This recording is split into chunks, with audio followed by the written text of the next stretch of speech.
All right, welcome back to another evening of Storm King's Thunder as we continue with the adventures of the Six at this point. Heading east on the Evermoor Way towards Felbar Citadel and other locations. We pick up with our group from last week. If you missed anything, I did finally get the YouTube videos up, so you can check those out.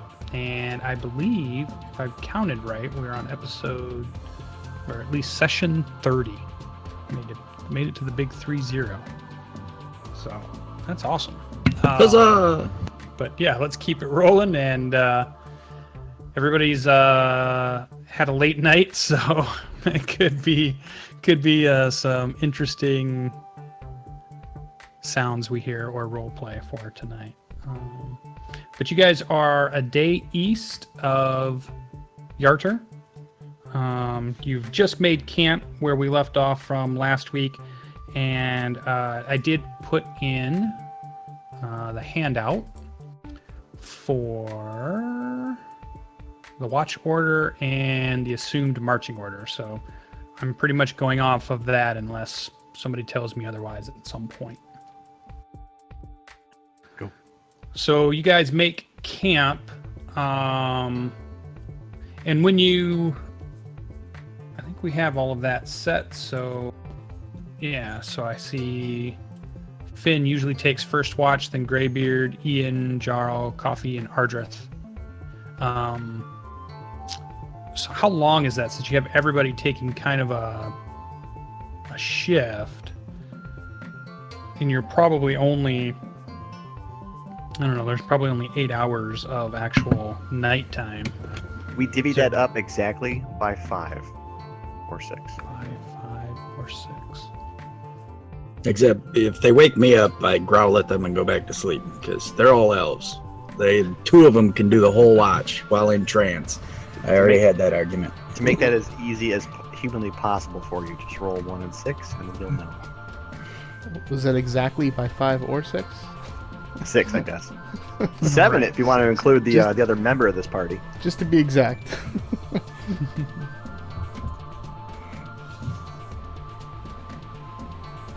We're the 7 right now, right? That's right. Well played, sir. Well played. Cat don't count. Oh, I'm no cat. Hashtag. Meow. Exactly. So the evening passes uneventful, and you guys wake up the next morning, and you're readying up. Ardreth wakes everybody up once he gets here, and you guys are ready to set out once again. And I'll just keep going unless somebody had anything specific they wanted to do. I'm assuming we reported to the group that the rod didn't work. Well, it pointed at these guys anyway. I was disappointed while we told them about it, I was disappointed that it pointed this way.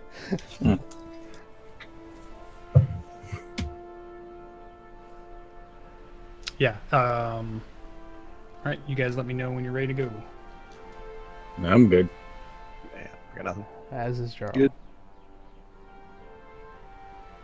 All right, so continuing on throughout the day, one thing you did notice on the Evermoor Way here, as you guys had been traveling from Tribord to Yarder, it was a pretty established road at that point.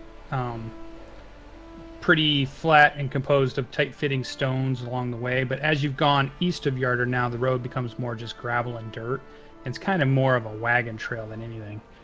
And you're passing through kind of a hill and fields. Every now and then you go through some trees.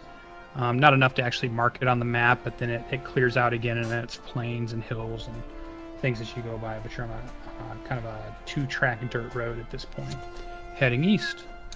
You are in, I suppose, what would be the equivalent of, I want to say Eliasis is either August or September in our lexicon. So you are definitely towards the end of summer, starting to move into fall. So the nights are getting quite chilly. The days are quite pleasant as you go, if the weather holds at different points.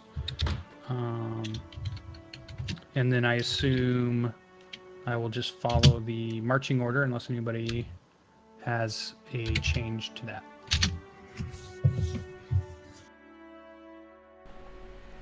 Are we noticing anything different in the terrain, like any landmarks or anything off on the sides? Nothing that stands out. I don't even think you would see that river that's below you. That would be, yeah, that'd be like 8 miles out. I doubt you would even see that. So no, it's a pretty nondescript plains, tall grasses, hills, rolling hills. Again, trees here and there, copse of trees. Sometimes you go through, I wouldn't call it, you go through like a woods, not a forest, but like a woods, and then you're back out of it again. And the road just kind of meanders eastward. Okay. Jarl's gonna continue to make notes for his maps, but he is gonna make note if he sees anything that's like a hill with a cave in the side of it or something like that. Okay. So you guys can travel throughout the day. You do pass a couple of other caravans heading to Yarder. Along the road throughout the day. You maybe take a midday stop. The road's kind of narrow enough that your one group's wagon moves to the side as the other wagon goes by. Typically, you guys have one wagon, and you're seeing groups of like 3 or 4 wagons that are sticking together. It doesn't seem to be a lot of like lone travelers. It's more like small groups that are sticking together, it looks like. And then you guys travel for another day.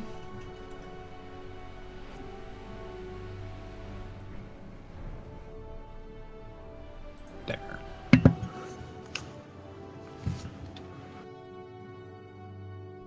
And so another day goes by.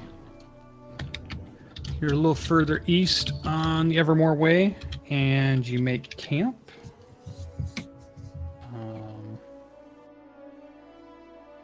I'm pausing just to give people opportunity to do anything if they need to, and then I'll just keep moving on if not.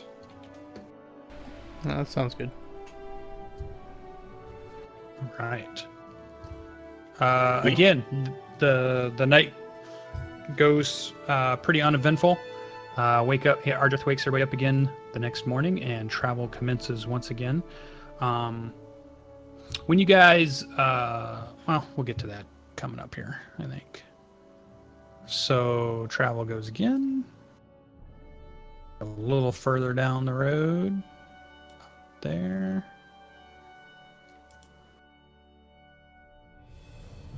Let me open that up so you guys can see it.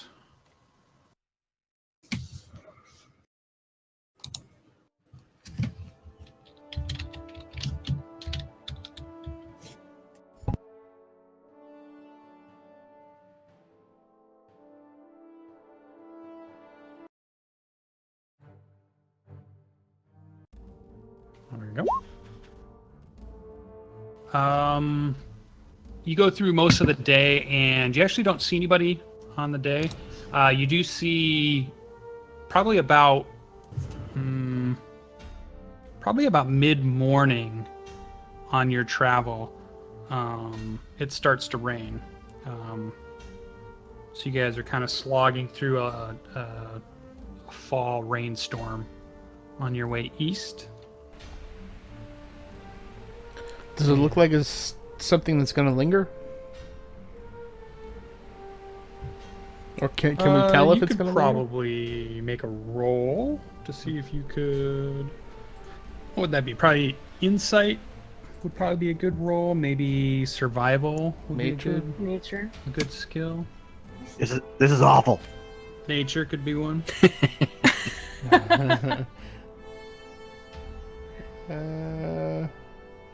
I'll go with survival. Oh. Yeah, you're not sure. It is going the storm itself, and it isn't really a storm. It's not like there's thunder or lightning. It's just a lot of overcast, rain definitely coming down, and the wind is blowing from the east heading west. So it's a westerly wind, and it's moving westerly pretty slowly. How's the roadway? Is it getting really like mucky and hard to travel? It's absorbing quite a bit of the water, and it's slowing the wagon down a little bit, but you guys are on horses and you're still walking anyways, and it's not too bad. There's not a lot of traffic here, so there's not a lot of deep ruts or anything. If it does start getting sticky, I'll ride the edge of the roadway kind of thing as best I can, just so we don't get stuck in the mud. Yeah. Okay. So yeah, you guys make it throughout that day. You left, just to backtrack a second here. You guys had arrived on 7th day of the first 10 day in Yarder. So you left the morning of the 8th, and so you went the 9th, and this is the 10th when it started to rain, and you're about to make camp on the evening of the 10th. Just so we can keep track of all that.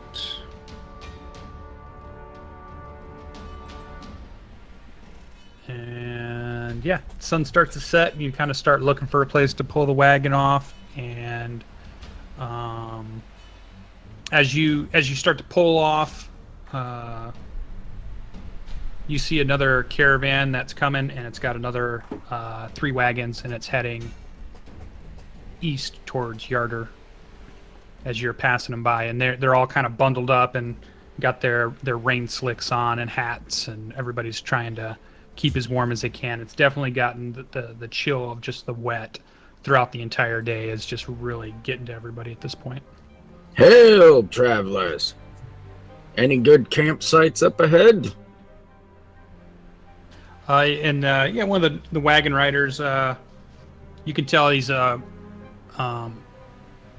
probably somebody who travels the road quite a bit, has the clothes of a caravaner, and he kind of throws his thumb up over his shoulder. He says, "Yeah, about a mile west, you should be able to find a place that isn't quite as soggy. Up out of the rise goes up a little bit, and all the water drains out. Good place to pull over."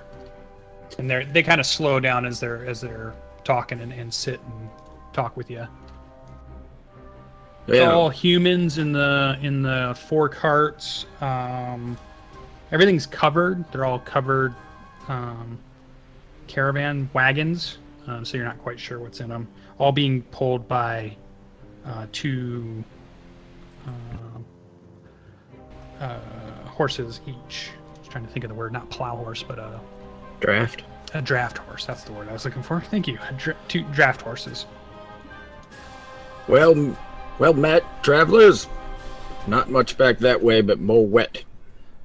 How long have you been traveling? We've been on the road now for about a week, trying to get to Yarder.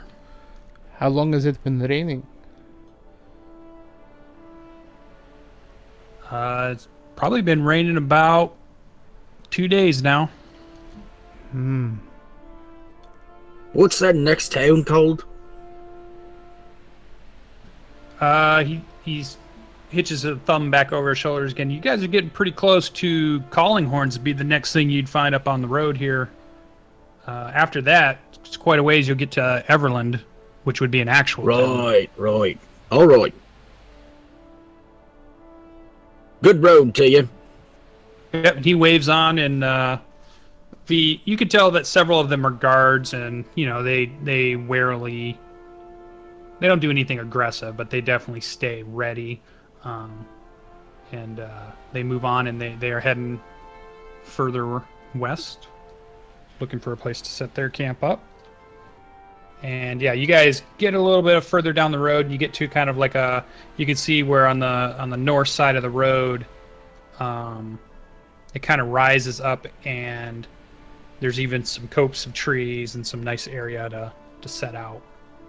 Just as we start to pass, I kind of bend down to nod, and I'm like, did they smell? Oh, I think they didn't smell right. What do you think? To nod. Those people we traveled past? Yeah. I can't smell anything. All right. That was a little Easter egg for anyone who watched the After Hours. Sorry, Lucien. Go ahead. Yeah, that's the time to put that stuff in. So yeah, you guys make camp and have another night. So that would be the end of the 10th. Anybody, anything they want to do? Should I continue?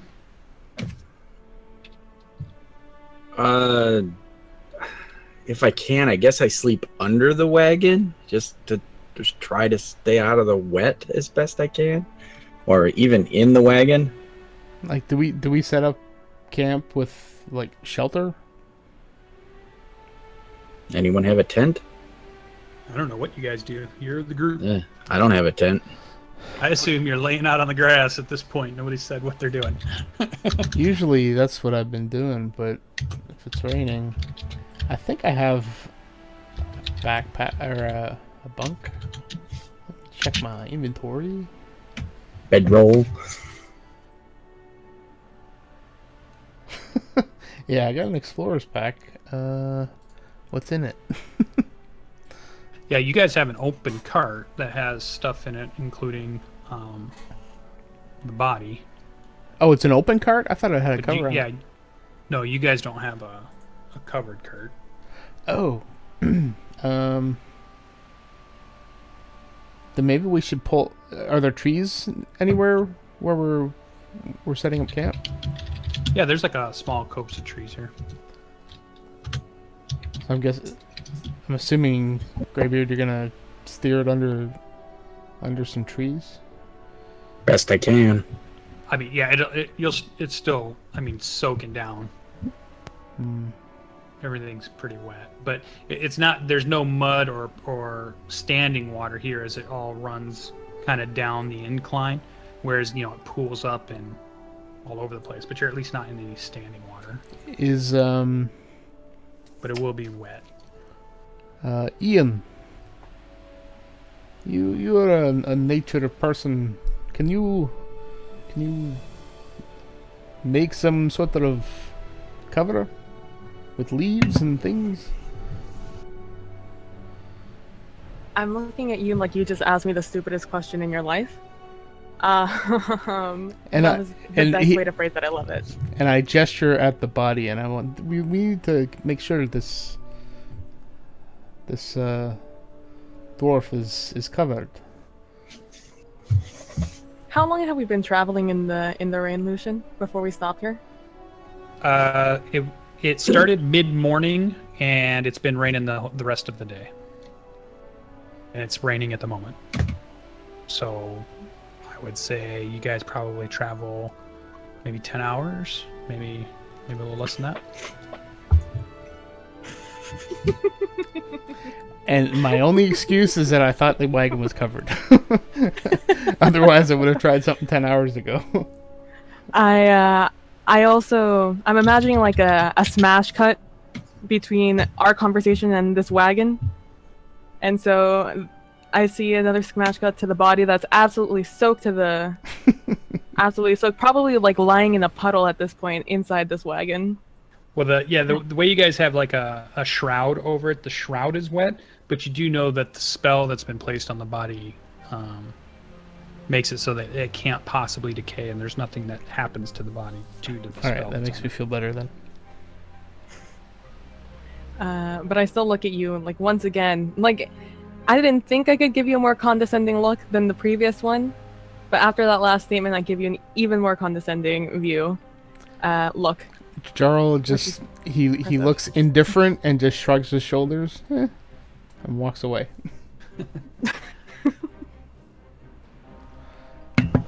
So yeah, you guys then pull up under the copse of the trees. I mean, it's definitely better than just being out in the open rain, but it's like, even if when you're sitting in the woods and it's been raining for a day, it's still pretty wet. Having a small fire helps dry some things out, and will keep you a lot warmer. And it's kind of in fall, so imagine camping outdoors. Some of you are pretty resilient type people, but even then, 3 or 4 days of traveling on the road, you kind of look forward to getting warm by a fire. And as far as those of you that have traveled this way, which I think we established was Logan, Tigray, and PB has probably traveled this road before. You guys probably feel like you're maybe a day and a half, maybe 2 at the most, to Calling Horns, which happens to be an inn.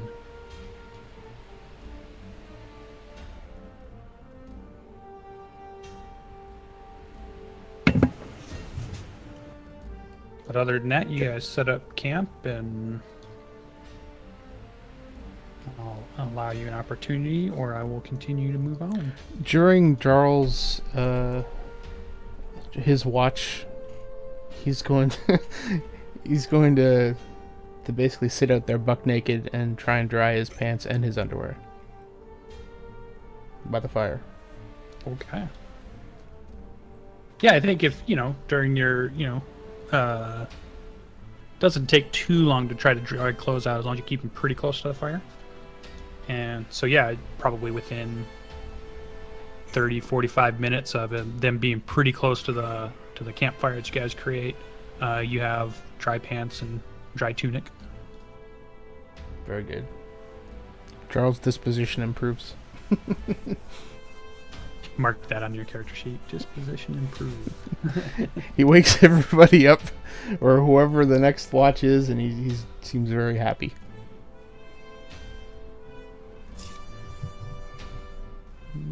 Yeah, who is your next watch? I don't know. It would be Coffee. You end up waking Coffee up. All right. Again, night goes by. It stops raining about probably 5 a.m.-ish. It's still pretty wet out. It's still overcast. But you guys Ardreth wakes everybody up, and you guys go ahead and break camp and head back to the road. It is still pretty muddy. And you guys continue to head on east.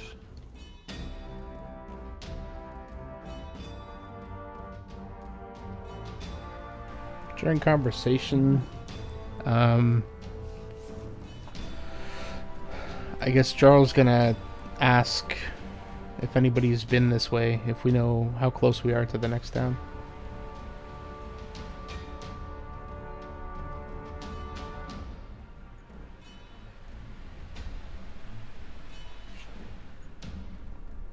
Nobody knows? Thought we established it. I just told you like 5 seconds ago and I forgot. By the way, anybody who wakes GB up gets a dwarven grip full of mud and sod chucked at him. Well, on the chart, the person always waking you up is Finn. And I'm sure he wakes you up with his boot. It's going to be a smite if you throw a chunk of mud at him, though. I'm pretty sure that after the first 2 times that he woke me up for watch and I went, trance, pointy ears, and rolled back over, he may have stopped trying. He'll start throwing mud at you then. All right. I get up, and then as soon as Finn goes back to sleep, I go back to sleep. All right. Nice. Let's see. Ian Give me a survival roll.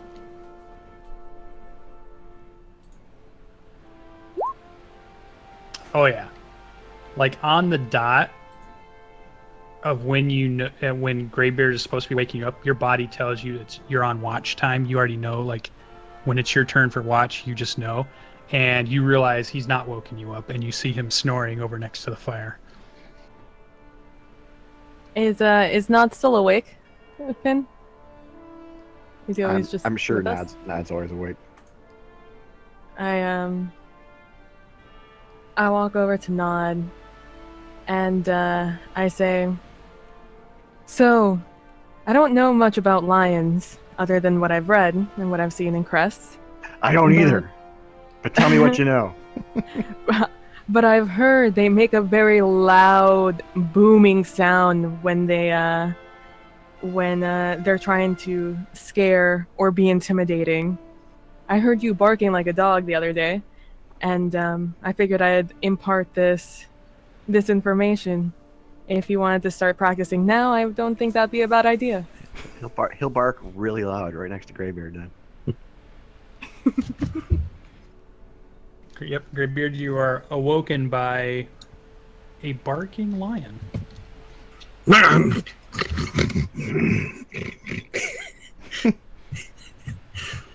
Bah, can't affect me. Or would it be a wisdom save?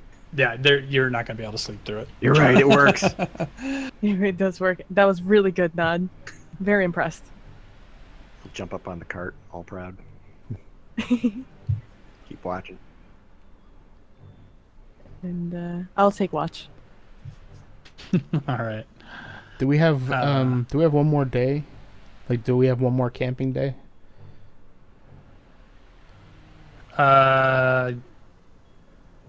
Yeah, they Finn, Coffee, and Ian think there's probably another day of travel. Okay. Till you get to Calling Horns. Okay.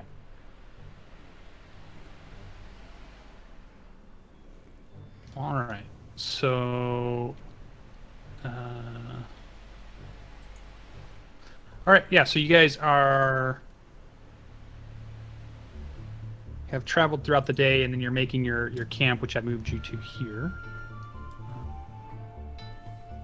Yeah. Oh, let me get the pointer. This is where you think you have about another day as you're making tonight's camp.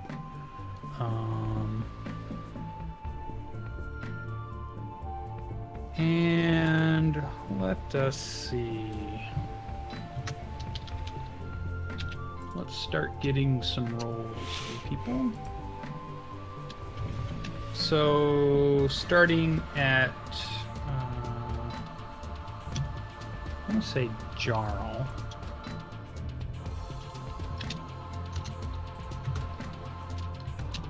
What's your passive perception? I believe it is 15. 15, yep. Okay.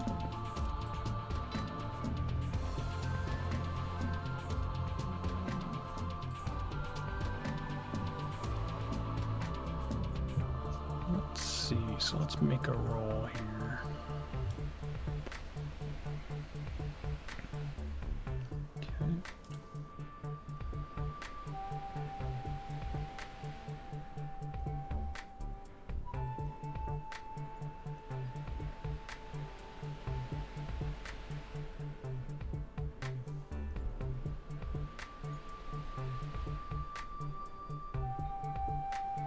Okay. And then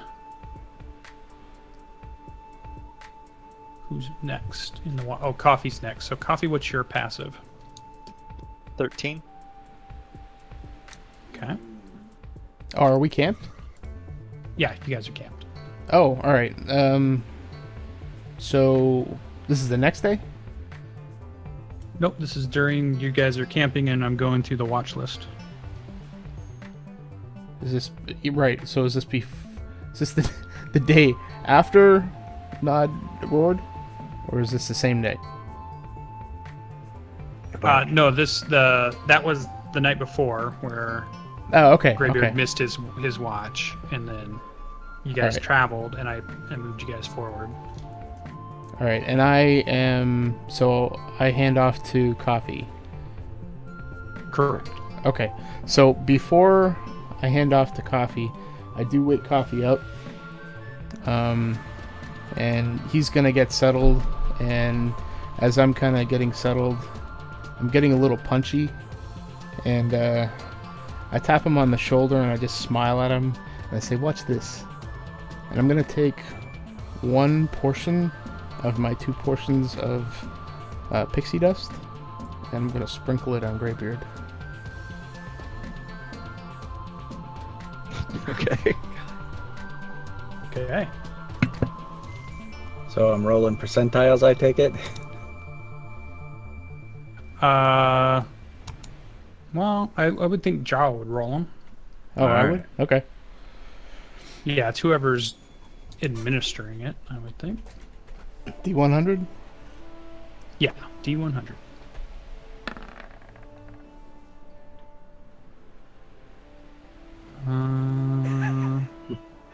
To fly. Yeah, so he gains flying speed of 60 feet for 10 minutes, but he's sleeping, correct? Okay, so I'm gonna use my rope and I'm gonna tie him off to the nearest log.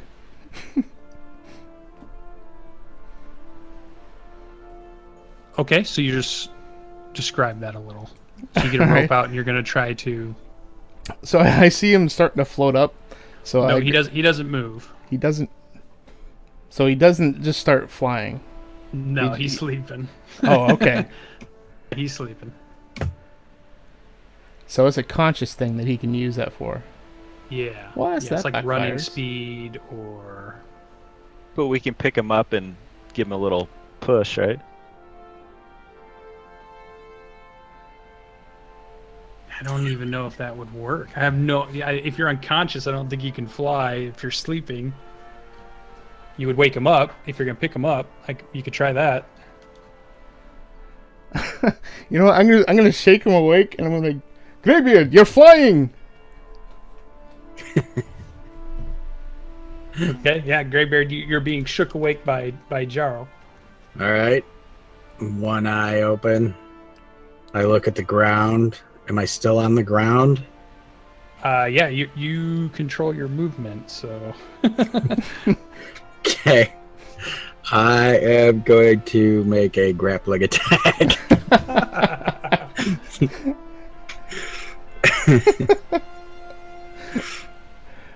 So you're going to make a roll. Yep. So 16, but you... And it's an get opposed. to oppose that. You get to pick strength or dexterity, I believe, right?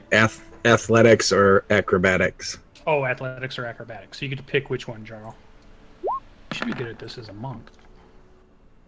Yeah, he's able to throw you, like, you try to grab his clothes, and he just, like, it's like an Aikido move almost, where he just pushes your hands out of the way, and you go kind of, your momentum moves past him, and you're unable to grasp him. But I guess in my miss, I start to fly. Okay. and I just yell disgustedly, "You have no sense of humor." Not in the middle of the night, I don't. Oh. And yeah, for the next 8 minutes, you can fly. Alright. I fly quietly around, but I just keep buzzing Jarral. Like with my big hobnail boots, like nearly hitting him in the head. Crop dust him. Yeah, exactly. Exactly. I let him have a toot or two. Good thing we had all those beans for dinner. Oh. All right. It is exhilarating, so maybe I stay up for a bit. Yeah, and then you feel it begin to fade, and then that's towards the end of Jarral's watch, and Coffee, you're on watch at the moment. So, Coffee, what was your passive? 13. 13. All right, that's not gonna be good enough. So, Ian, I believe you have a feat, correct? Oh no, do you have alert? No, I have Tell me about your feat again. that other one. Observant. I have observant. Which gives me +5 to my passive wisdom or perception. Oh, right. So what's your passive perception then it end up being? 20. 20. So even asleep, you're going to be pretty hard to sneak up on, I think. And obviously, if you're awake, really hard to sneak up on. Something wakes you up. It's a noise that seems out of place, but since you were actually in your elven trance at that point, and it was right at the edge of your hearing, you kind of think to yourself, did I just hear something? But it's enough that maybe it brings you out of your trance, and you look around and you see Coffee on watch, and you don't hear anything at the moment. Did I get a direction, like in front of me, behind me, sort of deal? No, it was so quiet enough that it only caught your attention, but it was brief, and it didn't give you enough time to kind of locate, or you don't even have like a sense of which way or direction you heard it. In fact, when you're trying to think of what the sound even was, you're not even sure. You just think it was like your natural instincts heard something, and it woke you up more than it was you registering what it was. It's just from being practiced of, being a ranger, being a protector. The muscle memory or the abilities you've acquired over the years. You heard something and you just weren't sure what it was. I head over to Coffee. Okay. And I say, I think I just heard something. Have you noticed anything out there? I'm just gonna take a long look around and see if I key in on anything. Yeah, now you can roll perception checks. And would Nod be awake at this point, Finn? Yeah. How does Nod go through the night? He'll stay awake while Finn is asleep, and then he'll doze off while Finn's on his break or his rest or watch. I guess. Sorry. So I'd assume he's probably up though. Okay. So you can do a perception check for Nod. Ian, you're looking out into the darkness. You're listening, but you're not hearing it again, or you're not hearing anything that kind of raises the alarm in your head. You're almost maybe starting to question yourself, like, well, maybe you did start to dream in your trance, or maybe it wasn't something that you thought you heard.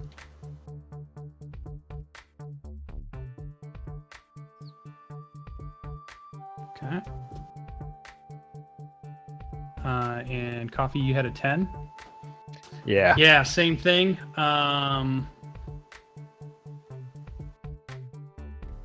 Nod thinks for just the briefest moment, he thinks he hears a voice out in the night.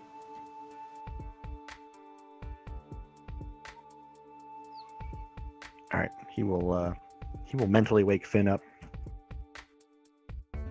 Okay. and then he Finn, will pad over. Who's definitely on watch then? Well, Nod would be able to see Coffee and Ian standing near each other and quietly have spoken to each other, but then seem to be looking into the darkness. Everybody else, Greybeard's snoring.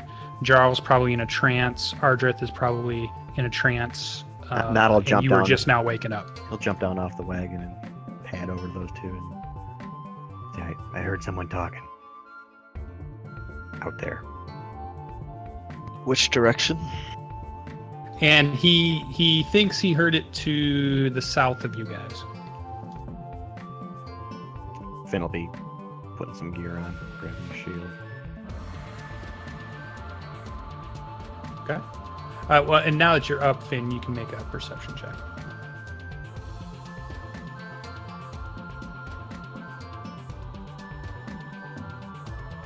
No, okay. Nobody had good rolls. They were close. Nod was close, just not quite. You guys aren't quite hearing anything. So, all right. What we're going to do is we're going to take our first 5-minute break of the evening. And then when we come back, we're going to have a surprise round. And then we're going to have initiative.